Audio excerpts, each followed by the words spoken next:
mis kõige magusam, Kristo, kodusaalis. No koduväljaku, see on väga magus. Ma loodan, et inimesed leiavad aina rohkem siia saali teed ja toetavad seda Tartu võistkonda, et suurepärane võit. Me saame nagu selles mõttes vaikselt edasi minna. Autasustamise juurde. No see on muidugi nüüd nukker. Nii et palun ka Petsi Kalev Cramo, olge hea. Selline on sport, ega Cramo on siin aastaid võitnud ka, ega intriigi mõttes on vahel tore ka. Ei, loomulikult. Nagu me siin ütlesime ka, eks me panime korralikult Tartu prillides täna seda mängu, see mäng tuli Tartule ära ka, aga eks see ongi spordivõlu, et nõrgem ikkagi vahel tunduvalt tugevamad ka hammustab. No loomulikult ja seda on korduvalt juhtunud karikas enne, see ei ole esimene kord ja sellepärast see karikas ongi nagu nii huvitav, et ühes mängus võib alati kõike juhtuda ja täna see juhtus. Ja siia sümboolne fakt ka selle nädalavahetuse lõppu. Tartu poisid võidavad U16 karika, Tartu poisid võidavad U18 karika ja Tartu mehed võidavad meeste karika, nii et U14 ei ära, aga tõenäoliselt võidavad selle ka, et tegid puhta töö. Jaa, nii et kirutakse seda Tartu korvpalli, mis kirutakse, aga tundub, et midagi tehakse ikkagi õigesti ka. Ja no selle nädalavahetuse emotsiooni, mis me siit saime siit Tartust, ikkagi korvpall oli jälle huvitav ja teda oli nagu äge vaadata ja mehed mängisid nagu oma taseme vägevalt välja ja ma ütlen super selles mõttes. Ja hetkel siis õbedased Cramo mehed ja noh, see on mõru, aga see on arusaadav ka kõik.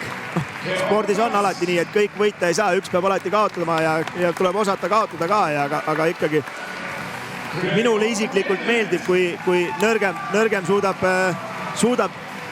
vaata, Tartul oli lihtne täna mängule tulla, nemad täitsid oma eesmärgi eile ära, said TalTechilt selle võidu kätte, said medalini nii-öelda kätte, täna ei olnud neil kaotada midagi, ainult võita ja noh, püsisid mängus ja lõpus olid ikka päris kõvasti rohkem enesekindlamad.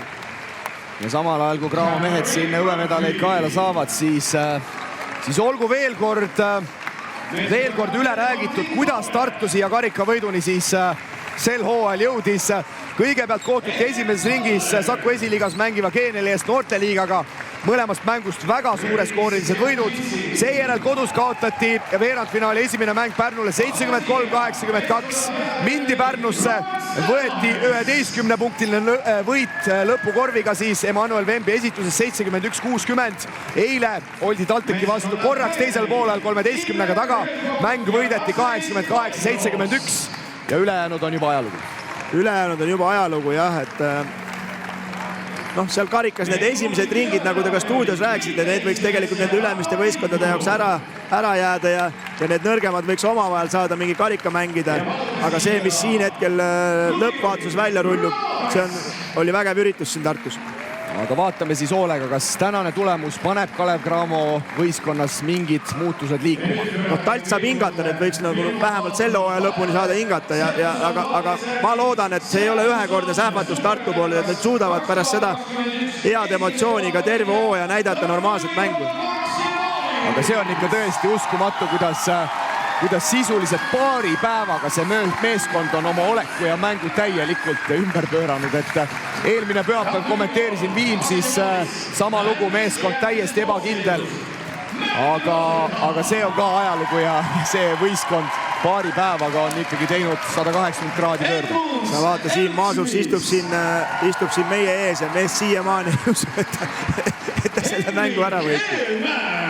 Aga nagu ikkagi, ütleme, maa-ala, millega Maarsus täna välja mõtles, ta lihtsalt jõu vasta ei saa ja siis ta otsustas, et proovib maa-alaga kalastada ja esimesest minutist peale mängis 40 minutit maa-ala ja see tegelikult toimis.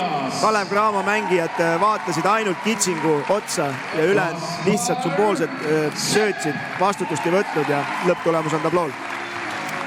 Ja nüüd siis järjepanu kõik Tartu mehed saavad korvpalliliidu presidendilt Priit Sarapult ja Tartu linna pealt esikoha karikat kätte. Ja pärast autasustamist juba siis head vaatajad, kes te olete meiega jäänud, kell on hiline.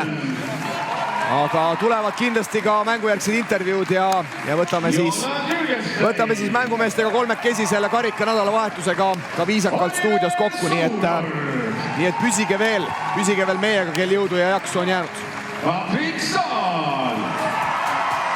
Ja oi, see karika peakohale tõstmine seal keskringi juures saab Tartu jaoks siin kodusaalis olema ikka väga magus. palume siia peatreener. Tartu juhtis seda mängu 3 minutit ja 56 sekundit. Ja vahel sellest piisab. Ja täna sellest piisab, jah. Abitreener Tiit Sopp. No täna ilmselt me sotsiaalmeedias postitusi ka leidma ei hakka, nii et elu läheb rõõmsamates toonides edasi.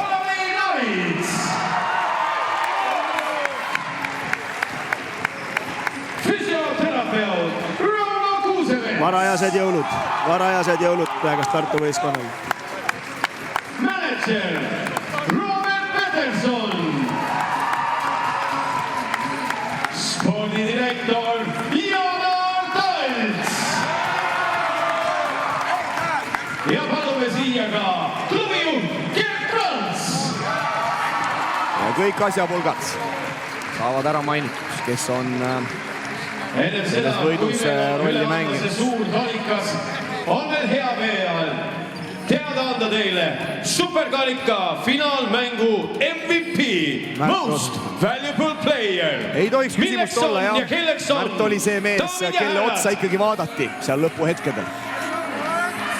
Ja tundub, et täielik usaldus on ka praegu ikkagi.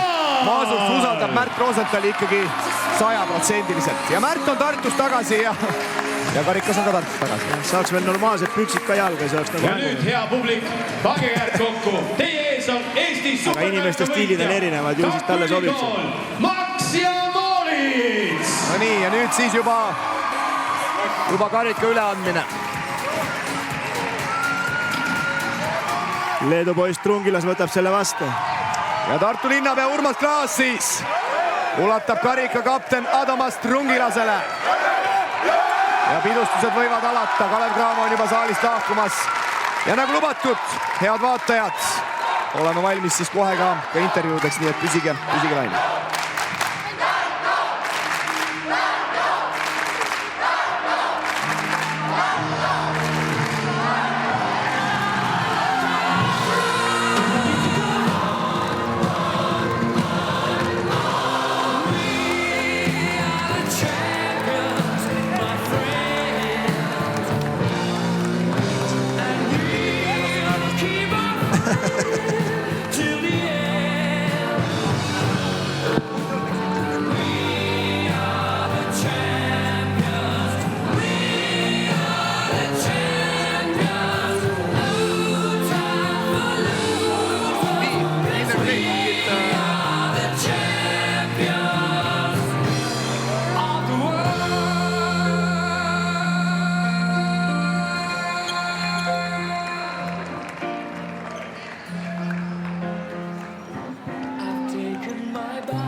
Hea publik, Tartu meeskond on siin kodusaalis tegelikult juba Kalev Cramoga mängimas ülejärgmisel nädalal. See on kolmapäev, Pahv Eesti-Läti ühisliigas. Nii, Indrek, uuesti siis proovime. Karika hõbe siis sel aastal, 4. veerandaeg. Mis seal juhtus? Kuidagi täielikult kadus see mäng kaitses ära? No kõigepealt õnnitlused Tartule, et terve mänguplaani tegelikult, terve mängu jooksul suutsid maa-alaga meid tegelikult halvata, et me ei kasutanud lihtsalt neid võimalusi ära, mis meile seal ette anti ja mingil hetkel tundus nagu ei vaadata enam üldse korvi poole, et nii oli. Oli teil mingi eelaimdus, et see maa-ala võib tulla täna? Olite selleks valmis? No otse loomulikult Maasurs on oma elus 2-3 maa-ala kasutanud, et seda me teadsime, et seda võib nii-öelda kübarast välja tõmmata, aga meil siiamaani ei ole olnud nagu sellega probleeme, jah. Ja viimasel veerandajal siis läks kõik rappa, mis minna sai, et Tartu vist viskas seal 36 punkti, sama palju kui põhiturniiri mängus teie vastu kokku. No eks seal, kes mängu nägid, siis lõpus ju käis nii-öelda mängu päästmine, et sellest ju tekivad vastastele ekstra vabavisked, vastastele mõned lay-upid, kui me võtsime seal rohkem riske, et siis mäng oli nii-öelda mingil hetkel juba tehtud, kui tuli see veel nii-öelda ports punkti juurde. Aitäh, Indrek, pea püsti. Nii, ja siia ootame siis nüüd ka Tartu leeri ja vaatame, kes meile siia saadetakse. Loodetavasti saame nii peatreeneri kui ka ehk tänase parima Märdi. Nii et peatreener Maasurs on tulemas. So first of all, coach, amazing job. Cup in Tartu again on Wednesday. I commented the game in Tallinn, struggling against Tallinna Kalev with 6 players, and today this kind of performance. So what has happened in those previous days? I think first of all there is tough schedule for us starting from this able competition. We played then Rapla overtime, then Vimsi, so we played game by game, and finally we was a little bit run out of fuel, and we didn't perform well, so we know this. But today is a big day actually, and I told guys in locker rooms so that's only one game, and everything can happen. You just trust what we do, trust the process, trust the game plan, execute it no matter what, and be confident. Be confident. And guys find a way. And actually, Mart did an amazing job in last quarter because we struggled in offense. We couldn't make a basket. But that's mean leader. That's mean the guy who wants to win more and who is ready to be the leader, be a basketball player actually. And he brings us this title actually. And it seems that the guys are believing what you are doing, because yesterday -13, the guys came back. Today twice -10, and still they are playing, and it shows. Yeah, we need to stay in a plan like everywhere. So discipline is the key. As soon as we start, close situations, what we want, and give them what we are ready for. So, for example, for these mid-range pull-ups or stuff like that in a game.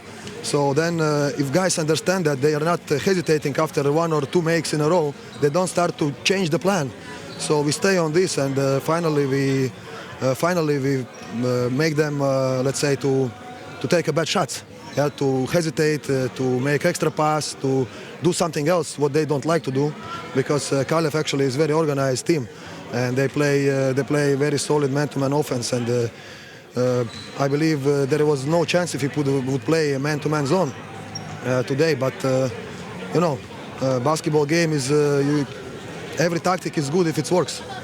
And a little bit risky 2-3 zone defense, as you already talked, but it worked. So yeah, so there is maybe some Latvian things. If you cannot win normally, you stay zone. Okay, and is it a good feeling to win your native coach, Robert Stelmars? It feels good always. It's a game. It's a part of the game. Sometimes you win, sometimes you're not. But today was our day. Again, congrats, coach, and hopefully uphill from now on. Thank you. Thank you. Good luck. Nii, ja Märt ka loodetavasti jõuab siia. Ja siis juba lõppakordid, nii et Märt, ole hea, pane klapid pähe. No kas Tartu on tagasi? No ma väga loodan, et me oleme tagasi. Selline emotsioon, need mõlemad päevad. Kõigepealt raske poolfinaal ja nüüd väga raske finaal. Ja ma loodan väga, et me saame nii-öelda ree peale tagasi ja me saame mängu uuesti käima. No ma usun, et te ikkagi ree peal juba olete tagasi, kui te karikavõitjad 2021 olete, aga mulle tundub, vaadates väljaku kõrvalt, et sa ise väga naudid selliseid momente, kus on pingelised hetked, sa tahad seda palli enda kätte, et seda on kõrvalt väga hea vaadata. No mulle meeldivad siuksed hetked, eriti kui sa mängid sa oled outsider, mängid favoriidi vastu ja on siuke 5 punni, 6 punni vahe ja sa pead hakkama seda mängu tegema.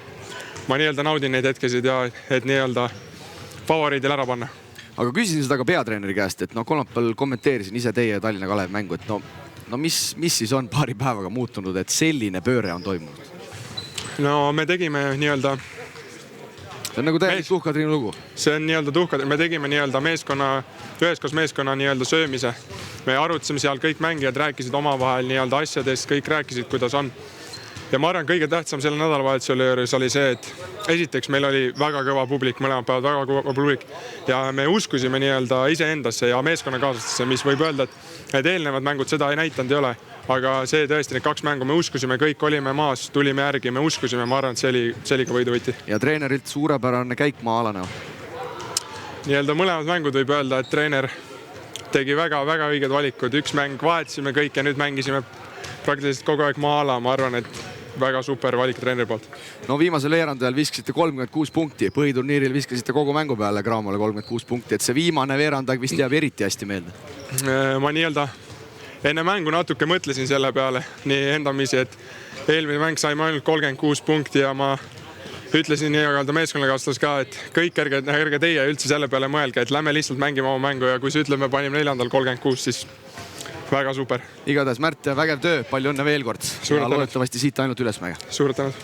Nii ja nüüd ootame siis härraseid mängumehi ka siia korvpallistuudiosse, et võtta siis lõpuks see pikk karika nädalavahetus ka kokku. Ja noh, lõppakord, Priit, oli ikkagi selline, mida ilmselt ka sina ei oodanud. No ma arvan, et kui lätlased loevad uudised, siis nemad on ka üllatunud, et ega siin keegi ei olnud selliseks pauguks valmis, aga jah, tuleb au anda, et 2 päeva taktikad erinevad ja näed, kus Cramo kinni püüti, et maa-ala, millega tegelikult ühtepidi on olnud loogiline, et ega need Ameerika tagumised ei oska väga seda mängida. Aga samas siin niisugused nüansid ka, et ega pikad lõigati ikkagi mängust välja, Rauno sai 8, Murphy 2 ilma ja see oli siin üks päris naljakas moment, kui Murphyl tükk aega seisis seal vabaviskejoonist natuke seespool ja otsis, kuhu seda palli panna, siis viskas rõnga poole ja midagi ei lubanud. Aga seda enam huvitav, et ikkagi Stelmaris Kitsingut nii vähe kasutas, vaadates, kuidas Kitsing mängu alustas ja tema peaks olema ikkagi maala vastu ju Cramo kõige kõvem relv. Kui me võtame nagu üksikult, et Kurbas ju väga hea sett, eks ju, Kitsing väga hästi, et Eesti mehed tegelikult murdsid mingil hetkel selle maa ikkagi lahti. Aga ikkagi tema uskus jälle omadesse nendesse meestesse, kes on tema jaoks nagu liidrid ja täna siis niimoodi, et eks nad peavad hakkama siis ümber mõtlema midagi. No siin ongi, et eks ta enda arust kontrollis mängu ja ta arvas, et Kitsingul on ka neid puhkuse minutid vaja juhtsid ju 10, 7, 8 ja arvas, et see on piisav, aga lõpuaamer tulebki sul siin 36, mis iganes see number jäi lõpuseks. Et siis enam ju 4. veerandil ei ole ka nii lihtne, et sa siis paned kõik ära, võib-olla oleks pidanud selle mängu ennem ära otsustama 20 peale, proovima vahe saada ja siis hakkama vahetusi tegema, aga see on tagantjärgi tarkus, aga nad ise ka selleks valmis ei olnud ja et neid ikkagi maa-alaga nii rütmist välja löödi, 29-9, 3 punkti visked. No ja siin nimetatud Ojar Siilins 11 minut 47 sekki, 5-0 ja kõigi lemmik Perri, keda siin on rapitud kõvasti. Sai üldse mängida, palju tal minutid oli, 7 minutit 8 sekund, sai ühe viske teha. Et siin ikkagi Kalev Cramo oli nii ebakindel, nad otsisid ainult teisel poolel põhimõtteliselt ju Kitsingut ja Kurbast ainult, ülejäänud kõik muudkui söötsid ja see Murphy moment oli eriti hästi näha, kui ebakindel saab üks inimene olla, et sa oled üksi päine, viska peale, julgeid visata, vaatas sööta asju, lõpuks viskas instrumendil ikka sai pihta. No räägime positiivsest asjadest, pigem räägime Tartust, et Tartu võidab Priit U16 karika, U18 karika ja täna ikkagi väga üllatuslikult meeste karika, et kirutakse, mis kirutakse, aga midagi tehakse ikkagi õigesti. Ei no kas kirutakse või ei kiruta, ütleme, kui sa oled ikkagi tabelis Eesti liigas eelviimane, eks ju, siis on ja millised kaotused sealt tulid, eks ju, et siis see on ju loomulik, kes siis ikka kiidulaulu laulab. Samas, ütleme, töö käib, ega noorte töö ei ole ju kuhugi jäänud, treenerid teevad, et järelikult on lootus, et see alumine osa ikkagi mingil hetkel hakkab ka pead kandma ja ega siis nagu elus ikka on paremaid päevi ja halvemaid päevi, et on raskemad perioodid ja ju siis vahepeal on olnud raske periood, aga täna on võidupäev. No Maasurs on ikkagi vist õige mees siia tööpostile või ennatlik veel natukene? Selles mõttes, et iga uue treeneri tulek nagu toob võistkonda muutuse. Hetkel on see väga positiivne muutus olnud, et tegelikult on ju liigatabelis ikkagi võite pole tulnud. Üks võit Tallinna Kalevi üle, kes oli 6 mehega, aga see karikaturniir näitas ikkagi ära, et temast seda taktikalist ja sisu on ja nagu ta ise ütles intervjuus, et ütles meestele, et hoiame mänguplaanis kinni ja usume sellesse ja ma arvan, et Tartu võistkonnal ongi kõige rohkem puudu iseendasse uskumisse, et me saame aru, et nad oskavad korvpalli mängida, aga seda on vaja, et 5 enda mängijad, mitte ükshaaval. Priit, siia lõppu, mis sa arvad, kas Kalev Cramos hakkavad nüüd muutuste lained toimuma pärast seda kaotust, sest Kristo siin luges statistikat ette ka, et osad mehed ikkagi on täitsa ansamblist väljas? No see on võib-olla täna üks mäng, ega tegelikult ju ütleme, ega nad on terve hooaja niimoodi kõikunud, et osad täna, osad homme, osad eile, eks ju, et ebastabiilsus kummitab neid tegelikult hooaja algusest peale, et kas nad seda teevad, eks nende otsustada ja meie saame sellest hiljem teada, aga ma ütlen ausalt, et kui sellise satsiga nad tahavad VTB-s midagi teha, siis nad peaksid ikkagi midagi muutma, et sellise kõikumisega on väga raske play-offi jõuda. Aitäh, härrased, teiega kohtume juba homme siis, aga meie, head vaatajad, tõmbame siit karika pikale nädalavahetusele joone alla. Aitäh, et olite. Oli, mida ma arvan vaadata, eriti tänases viimases meestefinaalis. Olge mõnusad ja nautige veel nädalavahetuse viimaseid tunde. Head aega.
kruvib pinget, Pahv. Ramirent, Eesti korvpalli